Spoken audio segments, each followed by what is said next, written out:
Welcome again, all the students of class 4. Today we are going to discussion the very important topics which is related our different kinds of food. Its name is protein. Let's start.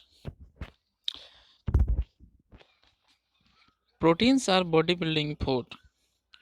They help our body to grow. Growing children need more proteins. Proteins help us to repair the grown out cells. They build new cells. Proteins are found in milk, curd, cheese, nuts, peas, beans and dals. Okay, lentils. बच्चों, ये जो proteins है, proteins हमारे food का एक बहुत ही important nutrients है जो हमारे बॉडी बिल्डिंग यानी कि हमारे बॉडी के विकास और ग्रोथ में, डेवलपमेंट में बहुत ही इम्पोर्टेंट रोल निभाता है।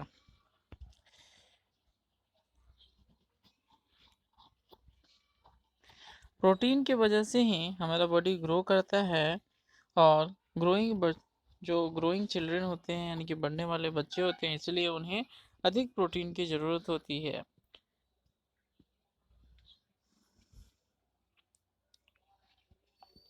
प्रोटीन हमारे सेल्स को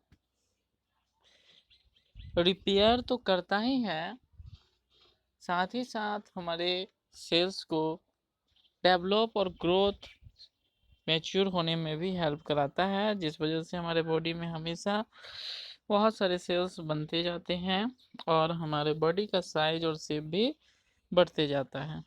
ठीक है, द बुल्ड्स न्यू सेल्स। प्रोटीन हमारे बॉडी में न्यू सेल्स को डेवलप करता है, इसी वजह से हम छोटे से बड़े हो गए। क्यों? क्योंकि हमारे बॉडी में मल्टीपल्स नंबर ऑफ सेल्स की संख्या बढ़ी है। और ये कैसे बढ़ी है? तो खाना खाने से बढ़ी है ना, टेक फूड से बढ़ी है। और सिर्फ खाना खाए हैं तो उसमें क्या खाया है? तो उसमें प्रोटीन था, इसी वजह से ऐसा हो पाया है कि हमारे बॉडी में बहुत सारे सेल का डेवलपमेंट और फॉर्मेशन हो पाया है। ठीक है, तभी हमारा आज का जो बॉडी है वह इतना बड़ा हो पाया है और आने वाले जीवन में भी यह डेवलप करेगा हमारे बॉडी को। ठीक है, अगर हम प्रोटीन वाले फूड आइटम को कंटिन्यू अपने फूड डाइट में शामिल करते हैं तो। प्रोटीन के सोर्सेज के बारे में जान लेते हैं। प्रोटीन्स मेनली हमको मिल्क, कर्ड, चीज, नट्स, पीस, बीन्स एंड दाल से मिलते हैं। ठीक है, यहाँ फिगर देखिए, हम बच्चे थे, बच्चे से थोड़े बड़े हुए, फिर एक एडल्ट पर्सन के रूप में डेवलप हो गए। तो बच्चों, इस तरह से बॉडी ग्रोथ के लिए हमें प्रोटीन की ज़रूरत होती है। इसी वजह से हम अपने डाइट्स में ऐसे फूड आइटम को ज़रूर शामिल करते हैं जिनमें प्रोटीन कंटेन होता है, यानी कि प्रोटीन पाया जाता है। ठीक है, नेक्स्ट टॉपिक हमारा है कार्बोहाइड्रेट्स। हम कार्बोहाइड्रेट्स के बारे में जानते हैं। जैसे कि हम जानते हैं कि कार्बोहाइड्रेट हमारे बॉडी को क्या देता है? एनर्जी प्रोवाइड कराता है कि नहीं? तो इसके बारे में जान लेते हैं। ये भी हमारे लिए बहुत ही इम्पोर्टेंट न्यूट्रिएंट्स है। Sugars and starch are called carbohydrates. बच्चों, शुगर और स्टार्च को हम लोग कार्बोहाइड्रेट्स कहते हैं। Sweet fruits contain sugar, rice, corn, wheat and potato contain starch. बच्चों, जो मीठे फल होते हैं उनमें शुगर पाया जाता है और राइस, कॉर्न, व्हीट, पोटैटो, इन सभी में स्टार्च पाए जाते हैं।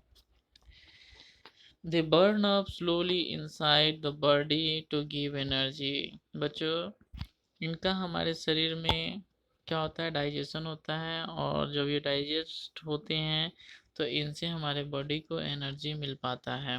ठीक है, नेक्स्ट है फैट्स। फैट्स मीन्स वसा होता है। Foods like butter, ghee, nuts, oil seed and oils contains fat. बच्चों इन सभी का जो अभी मैंने नाम बताया, इन सभी में फैट पाए जाते हैं, इसीलिए सब गुड सोर्सेज ऑफ फैट हैं। ठीक है, याद कर लीजिएगा। They do burn up inside the body to give energy. बच्चों फैट्स भी हमारे बॉडी में डाइजेस्ट होता है, उसके बाद एनर्जी हमको प्रोवाइड कराता है। They give more energy than the same amount of carbohydrates. बच्चों जितना कार्बोहाइड्रेट हम लेंगे और उतना ही फैट्स लेंगे, तो कार्बोहाइड्रेट से अधिक हमें फैट से एनर्जी प्रोवाइड होगा। लेकिन बच्चों यहाँ यह भी जानना है कि हमारा जो बॉडी का डाइजेशन सिस्टम है, यह कार्बोहाइड्रेट को डाइजेस्ट करने में अच्छी तरह से कैपेबल होता है, लेकिन फैट को ये अच्छी तरह से डाइजेस्ट नहीं कर पाता है। इसीलिए हमारा जो एनर्जी का मेन सोर्स होता है वो कार्बोहाइड्रेट होता है, फैट्स नहीं। इसलिए हम फैट्स को अवॉइड करते हैं, है ना। फैट्स खाने से हमारा वेट बढ़ जाता है और फैट हमारे बॉडी में स्टोर हो जाता है। ठीक है, यानी कि फैट्स को हमारा डाइजेस्टिव सिस्टम डाइजेस्ट नहीं कर पाता है। ठीक है, यानी कि फैट्स को पचा नहीं पाते हैं हमारे शरीर के पाचन अंग।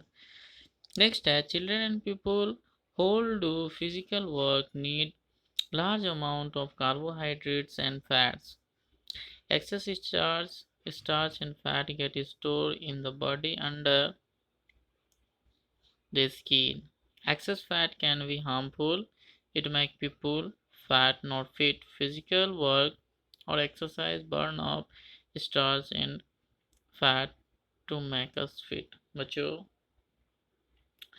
जैसे कि जो चिल्ड्रन और पीपल होते हैं, जो फिजिकल वर्क करते हैं, उन्हें अधिक मात्रा में कार्बोहाइड्रेट और फैट्स की ज़रूरत होती है। क्यों? क्योंकि काम करने के लिए एनर्जी की ज़रूरत होती है, और एनर्जी प्रोवाइडिंग फूड न्यूट्रिएंट्स में हमारा कार्बोहाइड्रेट और फैट है। लेकिन जब हमारे बॉडी में एक्सेस यानी कि अत्यधिक मात्रा में स्टार्च और फैट स्टोर हो जाता है, तो ये हमारी स्किन के बीच में एक लेयर बना देते हैं स्टोर होकर, जो कि हमारे लिए हार्मफुल होता है। ठीक है, तभी तो अपने एडल्ट पर्सन का स्टोमक के आसपास आप दबा के देखिएगा, तो जो मांस पकड़ में आता है वही उनका फैट कहलाता है, यानी कि स्किन के अंदर फैट स्टोर हो जाता है, जो उन्हें अनफिट कर देते हैं। बच्चों फिर फिट होने के लिए हमें क्या करना होगा? उन फैट और स्टार्च को डाइजेस्ट कराना होगा, बर्न अप कराना होगा। फिर इसके लिए कुछ हमें एक्सरसाइज वगैरह करने होंगे, जिससे ये सारे के सारे फैट रिड्यूस हो जाएंगे और हमें एनर्जी प्रोवाइड कराएंगे और हम फिर से फिट हो जाएंगे। ओके बच्चों, नेक्स्ट टॉपिक में हम लोग विटामिन के बारे में जानेंगे। आप इसे पढ़िएगा। और सॉरी, यहाँ पे एक फिगर दिया हुआ है कार्बोहाइड्रेट्स के सोर्सेज का और फैट्स के सोर्सेज का। जैसे कार्बोहाइड्रेट राइस, शुगर, कॉर्न, है ना। इससे आपको क्या मिलेगा? कार्बोहाइड्रेट मिलेगा। और फैट्स के लिए आपको वनस्पति घी, मिल्क, बटर, वालनट और ऑयल, ये सारे के सारे इसके गुड सोर्स हैं। ठीक है, विटामिन के बारे में हम नेक्स्ट वीडियो में जानेंगे। Thank you.